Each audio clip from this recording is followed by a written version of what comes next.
आज के इस महत्वपूर्ण और भारतीय जनता पार्टी के सभी कार्यकर्ताओं के लिए आनंद के अवसर पर हम सबके बीच में उपस्थित भारतीय जनता पार्टी के यशस्वी राष्ट्रीय अध्यक्ष श्रीमान जेपी नड्डा जी, असम सरकार के लोकप्रिय मुख्यमंत्री डॉक्टर हेमंत बिस्वा शर्मा जी, असम के भूतपूर्व मुख्यमंत्री और केंद्र सरकार में आयुष और पोर्ट विभाग बहुत बड़े दो विभागों के मंत्री श्रीमान सर्बानंद सोनोवाल जी, पेट्रोलियम राज्य मंत्री रामेश्वर तेली जी, मुख्यमंत्री त्रिपुरा डॉक्टर माणिक शाह जी, हमारे प्रदेश अध्यक्ष, खड़े हो जाइए अध्यक्ष जी, सब ताली बजाइए अध्यक्ष जी के लिए, श्री भावेश कलिता जी, श्री दिलीप साइकिया जी, हमारे प्रभारी और राष्ट्रीय उपाध्यक्ष श्रीमान बैजयंत पांडा जी, पवन शर्मा जी, मंच पर उपस्थित हमारे तीनों वरिष्ठ कार्यकर्ता श्रीमती विजया चक्रवर्ती जी, गोहाई जी और रमन डेका जी, अभी अभी नड्डा जी ने जिनको पूरे उत्तर पूर्व के संगठन के समन्वय की जिम्मेदारी दी है, ऐसे हमारे संदीप पात्रा जी, संदीप खड़े होकर आगे आओ, सबको परिचय हो। हमारे नॉर्थ ईस्ट के सहप्रभारी श्री ऋतुराज सिन्हा जी, ऋतुराज तुम भी आगे आओ। ऋतुराज सिन्हा जी, हमारे संगठन मंत्री फणींद्र नाथ जी, जिन्होंने कार्यालय का भूमि पूजन हुआ तब संगठन मंत्री थे, ऐसे अजय जामवाल जी, भारतीय जनता पार्टी के मंच पर उपस्थित वरिष्ठ आसाम के सभी मेरे कार्यकर्ता बंधु भगिनी को प्रणाम करता हूं और उपस्थित भाइयों और बहनों, मुझे कोई लंबी बात करनी नहीं है, अध्यक्ष जी का भाषण है, मगर मैं आज यहां गृह मंत्री के नाते नहीं आया, मैं यहां भारतीय जनता पार्टी के कार्यकर्ता के नाते यहां पर आप सबके बीच में, क्योंकि आसाम की महान भूमि जो कामाख्या की भूमि है, शंकरदेव माधवदेव की भूमि है, उस भूमि को कई साल तक कांग्रेस ने विघटन की भूमि, आतंकवाद की भूमि, हड़तालों की भूमि, आंदोलनों की भूमि बनाया था और पूरे देश भर को चिंता थी, आसाम की जनता को भी चिंता थी, समग्र उत्तर पूर्व को चिंता थी कि देश का ये हिस्सा अगर मुख्य धारा से कटता है तो क्या होगा। चार देशों की सीमा जिस उत्तर पूर्व से मिलती है, वहां पर ना शांति थी, ना विकास था, ना संस्कृति, संगीत, भाषा का विकास हो रहा था, ना यहां पर पढ़ाई लिखाई ठीक से हो रही थी।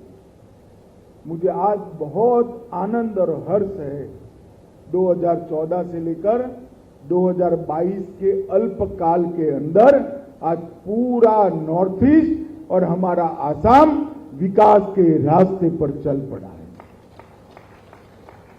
और मेरे जैसे कार्यकर्ता के लिए इस सौभाग्य का विषय है कि ये नॉर्थ ईस्ट का विकास और भाजपा का नॉर्थ ईस्ट में विकास दोनों समांतर चले।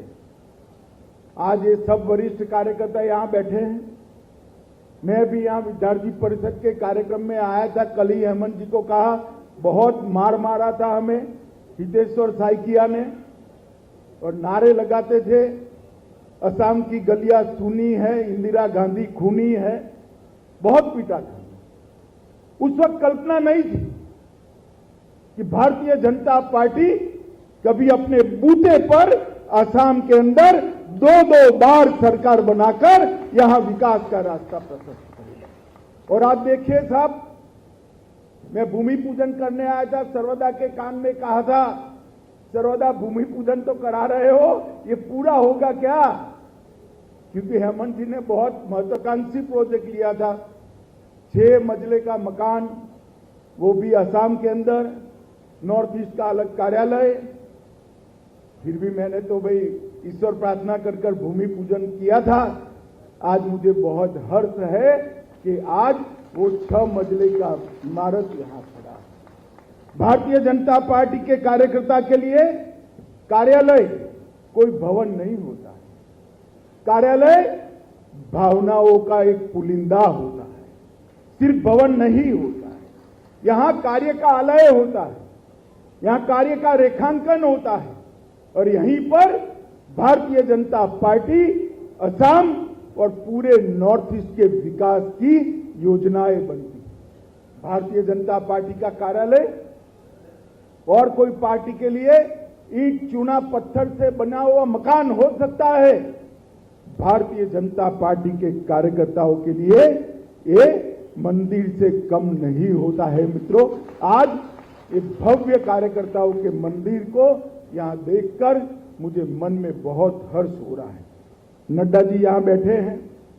आज देश में हर जिले में कार्यालय बनाने की योजना और इसका क्रियान्वयन हो रहा है। मैं आंकड़ों में जाना नहीं चाहता, मगर इतना कह सकता हूं कि 2024 के पहले हमने जो तय किए हैं वो 90% से ज्यादा जिलों में जिला कार्यालय का निर्मित पूरा हो जाएगा, जिसमें हमारा आसाम भी होगा।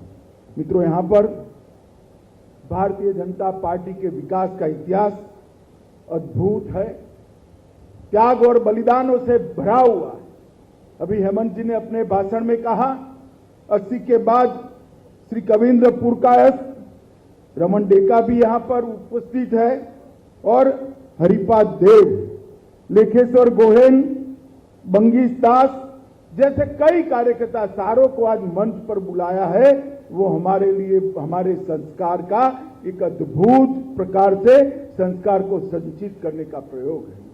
इन लोगों ने पूरा जीवन, जब भारतीय जनता पार्टी को यहां सरकार बनाने की कोई संभावना नहीं थी और बहुत सारी दिक्कतें झेलनी पड़ती थी, तब आप सब लोगों ने भारतीय जनता पार्टी को आगे बढ़ाने का काम किया, एक बीज बोने का काम किया और आज मोदी जी के नेतृत्व में वो बीज एक वटवृक्ष बनकर पूरे उत्तर पूर्व को, पूरे नॉर्थ ईस्ट को छांव देने का काम कर रहा है।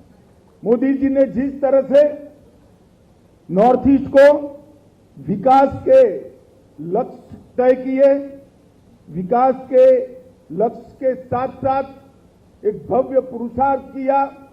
42 से ज्यादा बार मोदी जी 8 साल में नॉर्थ ईस्ट में आए हैं। हर 15 दिन में एक मंत्री केंद्र सरकार का नॉर्थ ईस्ट में आता है। भाजपा का राष्ट्रीय अध्यक्ष जो भी होता है, चाहे मैं हूं या नड्डा जी हो, अपने एक टर्म में 2-2 बार नॉर्थ ईस्ट के हर राज्य में अमूमन जाकर रात्रि निवास करता है और इसके कारण नॉर्थ ईस्ट और भारत के बाकी के हिस्से में कांग्रेस के 70 साल के अंदर जो मनमुटाव था, जो दूरियां थी, वो दूरियां सारी पाटकर आज नॉर्थ ईस्ट मेन स्ट्रीम में आया है और विकास आगे बढ़ा है। नॉर्थ ईस्ट की हर राजधानी को रेलवे से जोड़ने का प्रकल्प, हर राजधानी को एयरपोर्ट देने का प्रकल्प और नॉर्थ ईस्ट के बजट को 3 गुना कर नॉर्थ ईस्ट के इंफ्रास्ट्रक्चर को मजबूत करने का प्रकल्प नरेंद्र भाई ने लिया है। और सबसे बड़ी बात है मित्रों कि हमने यहां पर शांति की स्थापना की। बोडो समझौता हो, ब्रू समझौता हो, ढेर सारे हथियारी ग्रुपों ने अपने हथियार डाले। 2014 से लेकर 2022 तक करीब करीब 9000 युवा हथियार डालकर मेन स्ट्रीम के अंदर आए हैं और आज इसका परिणाम देखिए। 2006 से 2014 में 8,787 घटनाएं हुई थी और 2014 से 22 में वो घटनाएं घटकर 2250 तक पहुंची है। मत कहां 8700, कहां 2250। सुरक्षा बलों की मृत्यु 500 से ज्यादा थी, वो कम होकर 128 तक सीमित हुई है और नागरिकों की मृत्यु 2300 से ज्यादा थी, वो कम कर 385 तक पहुंची है। मित्रों, ये बहुत बड़ी उपलब्धि है। ये 8 साल नॉर्थ ईस्ट के अंदर शांति प्रस्तापित करने के 8